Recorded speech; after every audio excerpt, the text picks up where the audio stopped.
Ascenders, kasama natin ngayon si Daniel.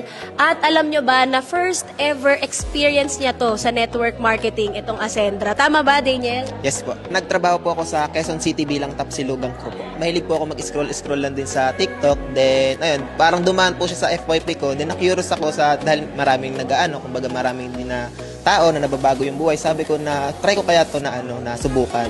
Then, ayun, kumbaga, meron ako na-encounter na isang tao na nag-guide sa akin and nag-discuss ng business na, kumbaga, ng Ascendra.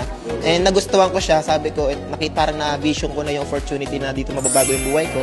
So, din ako nagdalawang isip na pasukin talaga yung Ascendra International. Kamusta naman ang 5 months mo sa Ascendra? Kamusta? Sobrang dami na nabago sa akin. Yung dating tao na mahiyain at negative mag-isip is nawala na po sa akin. Kumbaga, nabigyan ako ng self-confidence and positive mindset and growth sa sarili ko.